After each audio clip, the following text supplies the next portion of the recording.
नमस्कार हजुर सबैजनालाई करिश्मास किचन टेल्समा स्वागत छ। यो भिडियोलाई धेरै हेरिदिनुहोस् होला, लाइक कमेन्ट शेयर सब्सक्राइब साथमा बेल आइकन दबाउन नबिर्सनुहोस् होला फर मोर भिडियोज। हजुरले सोचिराख्नु भएको होला आज चाहिँ म कहाँ छु भनेर है। हजुरको सस्पेन्स तोड्दै म चाहिँ बुङकुलुङको भुइँ कटरको खेतमा, यो खेतमा चाहिँ रासायनिक बिना एकदमै प्राकृतिक तरिकाले बडीहरूले पाइनएप्पलको उब्जनी गर्नु हुँदो रहेछ। हेर्नुहोस् त कति स्वच्छ वातावरण। देखिए पाइनएप्पल सानो सानो पाइनएप्पल मजाले फलिरहेको छ है, देख्नमा एकदमै सुन्दर। बडी चाहिँ ठुलो ठुलो पाइनएप्पल माथिबाट ल्याइदिन्छु भनेर बोकेर आउनुहुँदैछ। उहाँको भिडियो गरिदिएको भिडियोज र फोटोज त कति हो भन्दै आउनुहुँदैछ है। हजुरले सही सोचिराख्नु भएको छ। म चाहिँ पाइनएप्पल डिस बनाउन गइरहेको। आउनुहोस् भिडियोलाई ढिलो नगरिकन सुरु गर्नेछौँ। Pineapple pie all the way from Bungkulung organic pineapple मेरो किचनमा आइसकेको छ। यसलाई धुई पखालिकन सुक्खा बनाएर अब यसलाई ताच्नेछौँ। फेदलाई यसरी काटेर फ्याँकिदिने, बोक्रालाई यसरी ताछेर फ्याँकिदिने, आँखालाई यो प्रकारले काटेर निकालिदिने, पतला पतला स्लाइसमा यसरी कट गरिदिने, फाइन चप गर्ने। यो पाइनएप्पल चाहिँ यति जुसी, यति मिठो, यति रसिलो, यति गुलियो थियो। अहिलेसम्म मैले किनेर खाएको पाइनएप्पल भरिमा चाहिँ यस्तो मिठो पाइनएप्पल चाहिँ मैले कहिले टेस्ट गरेको थिइनँ। सबै काटी सिध्याइसकेपछि एउटा ठुलो बाउलमा एड गर्ने अनि फ्रिजमा राखिदिने चिसो हुनका लागि। त्यो बेलासम्म डोलाई रेडी गर्नेछौँ। एउटा ठुलो बाउल लिने, मिडियम साइजको 2 बाउल मैदा एड गर्ने, बेकिङ पाउडर सानो स्पुनको 2 स्पुन एड गर्ने बेकिङ पाउडर,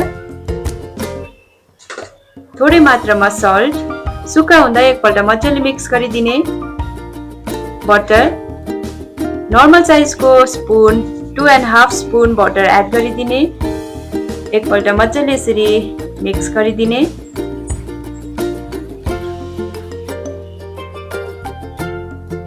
चिसो पानी एड गर्ने थोरै थोरै मात्रामा अनि डोलाई रेडी गर्ने। डो चाहिँ एकदमै कडा पनि हैन, एकदमै सफ्ट पनि हैन, ठिक्कैको बनाएर रेडी गर्ने। एकपल्ट यसरी फाइन गरिदिने डोलाई अनि छोपेर फ्रिजमा हालिदिने चिसो हुनका लागि। यो बेलासम्म पाइनएप्पल चिसो भइसकेको छ। यसलाई निकालेर अब पकाउने प्रोसेसमा जानेछौँ। बटरलाई लिने, एड गर्ने एउटा प्यानमा 1 स्पुन। बटर मजाले मेल्ट भएपछि अघिको चिसो पाइनएप्पल एड गरेर एकपल्ट मजाले पकाउने। यति जुसी छ यो पाइनएप्पल, यहाँ हेर्नुहोस् न, पकाउँदाखेरि पुरा निस्किँदैछ जुसहरू। यो जबसम्म सुक्दैन एकछिन पकाउने। अघि नै भनिहालेँ यति गुलियो छ। 1 स्पुन सुगर मात्रै एड गर्नु पर्यो। अनि यो सुगर पनि किन एड गरेको भन्दाखेरि चाहिँ यसले अलिकति क्यारामलाइज गर्छ अनि कलर पनि मजाको बनाउँछ अनि पाइनएप्पललाई यसरी कम्बाइन गर्छ है। कर्नफ्लोर 1.5 स्पुन एड गर्ने, थोरै मात्रामा पानी एड गरेर यसलाई मिक्स गरिदिने, लम्स बनिन नदिने। अब माथिबाट एड गरिदिने अनि एकछिन पकाइदिने यसलाई। हेर्नुहोस् त सबै कम्बाइन भइसकेको छ, मजाले पाकेको छ। अब यसलाई ग्यासको फ्लेमलाई अफ गरेर चिसो हुनका लागि साइडमा राखी छोड्ने। त्यो बेलासम्म हाम्रो डो पनि मजाले सेट भइसकेको छ। हेर्नुहोस् त हातमा टालेको छैन, मजाले बनेर रेडी भइसकेको छ। यसलाई फेरि एकपल्ट निट गर्ने अनि यसरी बीचमा काटेर बराबर साइजको दुईटा गोलो बनाएर रेडी गर्ने डल्लो। अब चाहिँ यसलाई यसरी फैलाउँदै एउटा माथिबाट सुक्खा मैदा एड गरेर रोटी बेल्ने।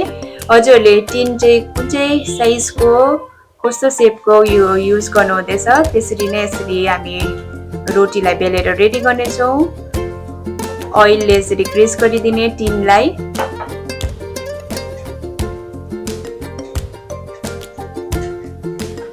बेलेर रेडी गरेको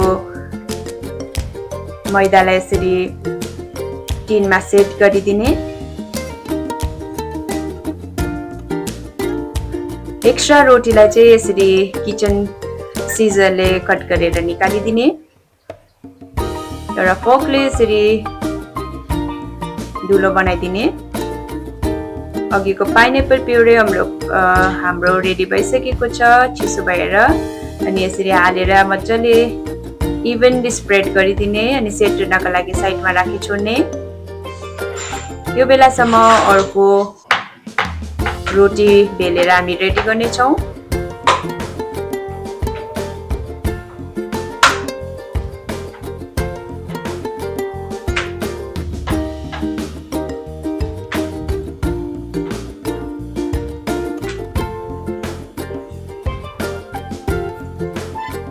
यसरी स्ट्रिपमा लामो स्ट्रिपमा मैले काटेर रेडी गर्दैछु।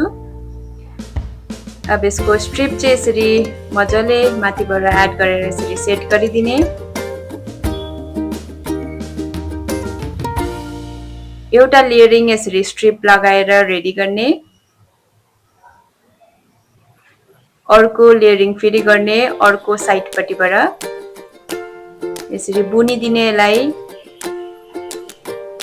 हजुरहरूले पाईको स्टाइल कसरी मनपर्छ हजुरहरूले त्यसरी नै गर्न सक्नुहुन्छ, नभए नर्मल तरिकाले यसरी माथिबाट अर्को रोटीलाई पनि राखेर यसरी फोकले दुलो पार्नु पनि सक्नुहुनेछ। यस्तो प्रकारले पनि गर्न सक्नुहुनेछ। अनि एजेसलाई क्लोज गर्नका लागि चाहिँ फोकले यसरी यो डिजाइन पनि बनिने, एजेस क्लोज पनि हुने। यसरी एक्स्ट्रा डोहरूलाई चाहिँ यसरी कट गरेर निकालिदिने। पाई रेडी भइसकेको छ। अब यसलाई सेट गर्ने। दुईटा अन्डा लिने, यसलाई फुटाएर एउटा बाउलमा एड गर्ने।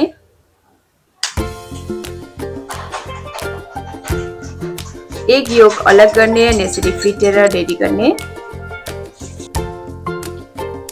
यो सल्युसनलाई चाहिँ एक योकलाई यसरी फिटेको एक योकलाई माथिबाट यसरी ब्रसको हेल्पले पाईको माथि यसरी ब्रस गरिदिने, कोट गरिदिने मजाले। चारैतिर लागिन्जेलसम्म मजाले कोट गरिदिने।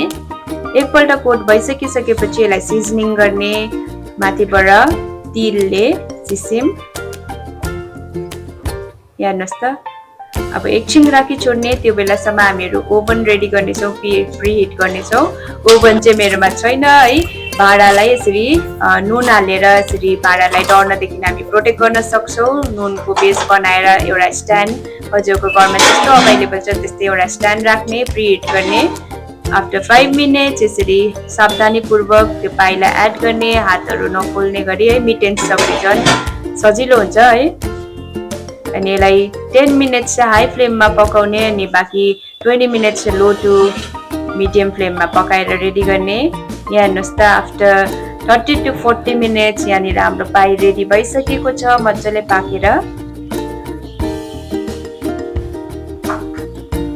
पाक्दाखेरि चाहिँ फाइनल लुक यस्तो छ। पछाडिको क्रस्ट पनि मैले हजुरलाई देखाउनको लागि चाहिँ उल्टा पारेर यसरी काटेको। क्रस्ट पनि मजाले सेट भएको छ, मजाले पाकेको छ, बेसी डढेको पनि छैन। अनि एउटा प्लेटमा मजाले यसरी प्लेटिङ गरेर सर्भ गर्ने। यो देख्नमा जस्तो टेम्पटिङ, खानुमा पनि त्यत्तिकै टेस्टी। हजुरहरू पनि एकपल्ट ट्राई गर्नुहोस् होला। म आशा गर्दछु हजुरलाई मेरो यो भिडियो मन पर्यो होला भनेर। अनि भिडियो मन परेमा लाइक, कमेन्ट, शेयर, सब्सक्राइब गरिदिनुहोस् होला मेरो च्यानललाई। Thank you for watching my video. Keep supporting me. See you in next video. Till then, bye.